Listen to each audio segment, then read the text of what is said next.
नमस्कार दोस्तों, लीगल गुरुकुल में आप सभी का बहुत बहुत स्वागत है, जहां मिलती है आपको सही लीगल नॉलेज और सही लीगल एडवाइस। दोस्तों, चाइल्ड कस्टडी केस में अगर पति पत्नी पर अडल्ट्री के आरोप लगा देता है तो क्या ऐसे में पत्नी को माइनर बच्चे की कस्टडी दी जा सकती है?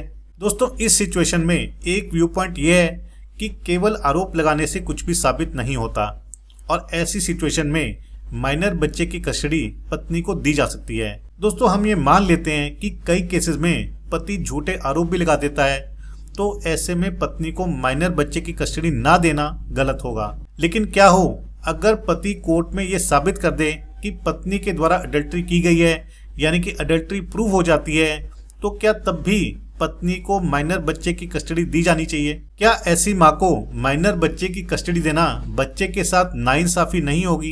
क्या एक ऐसी माँ अपने बच्चे का सही तरीके से पालन पोषण कर सकती है, उसके वेलफेयर का ख्याल रख सकती है? दोस्तों, आज हम चाइल्ड कस्टडी केस पर दो बहुत ही इंपॉर्टेंट और लैंडमार्क जजमेंट पर बात करेंगे। पहली जजमेंट में पत्नी पर अडल्ट्री के केवल आरोप लगाए गए थे और दूसरी जजमेंट में कोर्ट में यह साबित हो गया था, प्रूव हो गया था कि पत्नी के द्वारा अडल्ट्री की गई। दोस्तों, ये जानने के लिए कि किस केस में माइनर बच्चे की कस्टडी पत्नी को दी गई और किस केस में माइनर बच्चे की कस्टडी पिता को दी गई, इसके लिए आपको वीडियो को अंत तक जरूर देखना है।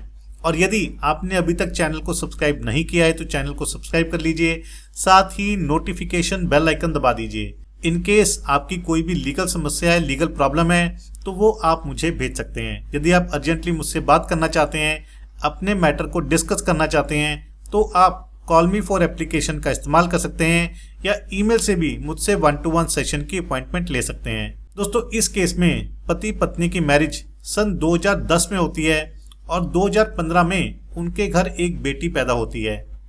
इसके बाद पत्नी के द्वारा आरोप लगाए जाते हैं कि पति ने उसे घर से बाहर निकाल दिया और बच्ची को भी उससे छीन लिया। पत्नी पति के अगेंस्ट 498 का केस फाइल करती है और घरेलू हिंसा यानी कि डोमेस्टिक वायलेंस एक्ट का भी केस फाइल करती है। पति के द्वारा पत्नी से तलाक लेने के लिए डाइवोर्स का केस फाइल किया जाता है। डाइवोर्स के केस में पत्नी एप्लीकेशन लगाती है कि उसे माइनर बेटी की इंटरिम कस्टडी दी जाए, यानी कि केस के दौरान माइनर बेटी पत्नी को दी जाए, ऐसी एप्लीकेशन पत्नी लगाती है। दोस्तों, कोरोना काल के चलते पत्नी को बेटी की फिजिकल कस्टडी तो नहीं दी जाती, लेकिन बेटी से बात करने के लिए वर्चुअल एक्सेस दे दिया जाता है।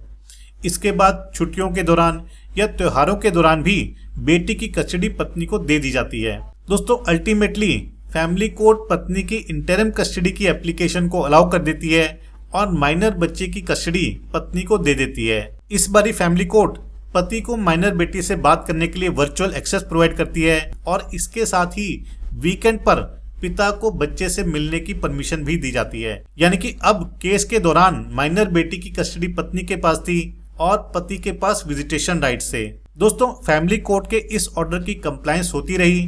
पति हर वीकेंड पर बेटी को ले जाता था और वीकेंड के बाद पत्नी के पास छोड़ देता था। ये सिलसिला ऐसे ही चलता रहा। 2024 के एक वीकेंड पर पति माइनर बेटी को अपने साथ लेकर गया, लेकिन वीकेंड पूरा होने के बाद माइनर बेटी को पत्नी के पास वापस नहीं छोड़ा या कहें कि माइनर बेटी पत्नी के पास वापस नहीं आई। दोस्तों, इस बारी पति के द्वारा फैमिली कोर्ट में एप्लीकेशन लगाई गई और इंटरिम कस्टडी के ऑर्डर को मॉडिफाई करने की मांग की गई। यानी कि अब पति चाहता था कि बेटी की इंटरिम कस्टडी पति को दी जाए, ना कि पत्नी को, लेकिन फैमिली कोर्ट के द्वारा पति की एप्लीकेशन को डिसमिस कर दिया गया। इसके बाद पति ने फैमिली कोर्ट के ऑर्डर को हाई कोर्ट में चैलेंज किया। दोस्तों, हाई कोर्ट में पति का कहना था कि माँ बेटी का सही तरीके से ख्याल नहीं रख रही है, बेटी अपनी माँ के साथ रहना ही नहीं चाहती, बेटी अपनी माँ के साथ कंफर्टेबल नहीं है। दोस्तों, पति के द्वारा एक मेजर आरोप ये लगाया गया कि पत्नी के मल्टीपल अफेयर्स हैं, जिस वजह से बेटी पत्नी के साथ कंफर्टेबल नहीं है। दोस्तों, दूसरी तरफ पत्नी का कहना था कि पति माइनर बेटी के मन में माँ के प्रति जहर घोल रहा है। पति एक कॉन्स्पिरेसी के तहत बेटी की कस्टडी हथियाना चाहता है और पत्नी पर अफेयर होने के झूठे आरोप लगा रहा है। पत्नी का यह भी कहना था कि माइनर बेटी अब बड़ी हो रही है, उसे माँ की ज़रूरत है, ऐसे में माइनर बेटी की कस्टडी माँ के पास ही रहनी चाहिए। दोस्तों, इस केस में कोर्ट का कहना था कि चाइल्ड कस्टडी केस में जो सबसे इम्पॉर्टेंट फैक्टर है वो है वेलफेयर ऑफ द चाइल्ड। दोस्तों, कोर्ट के द्वारा ऑब्जर्व किया गया कि माइनर बेटी अब बड़ी हो रही है, तरुण अवस्था में आ रही है। इसके अलावा पत्नी के द्वारा माइनर बेटी के स्कूल के पास ही फ्लैट लिया गया था ताकि माइनर बेटी को स्कूल में आने जाने में कोई दिक्कत ना हो। वाइफ क्योंकि वर्किंग थी, ऐसे में माइनर बेटी का ख्याल रखने के लिए उसने अपनी माँ को भी अपने घर में बुला लिया था।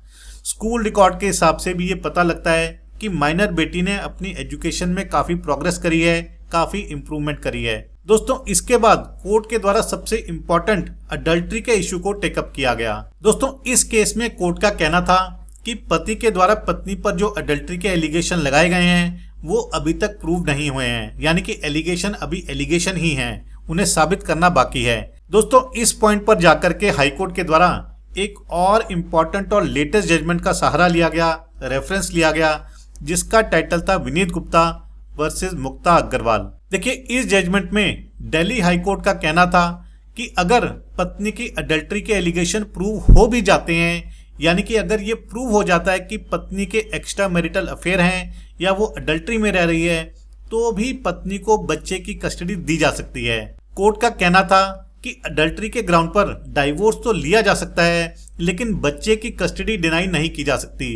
दोस्तों, इन सब को देखते हुए हाईकोर्ट के द्वारा पति की रिट पिटीशन को डिसमिस किया गया और पति को डायरेक्शन दी गई कि वो माइनर बेटी की कस्टडी मां को हैंडओवर करे। दोस्तों, इस केस से एक बात बिल्कुल क्लियर हो जाती है कि यदि पत्नी पर अडल्ट्री के आरोप लगाए जाते हैं या कोर्ट में पत्नी की अडल्ट्री साबित हो भी जाती है, तो भी ये कोई ग्राउंड नहीं है कि इस बेसिस पर पत्नी को माइनर बच्चे की कस्टडी डिनाई की जाएगी, माइनर बच्चे की कस्टडी पत्नी को नहीं दी जाएगी।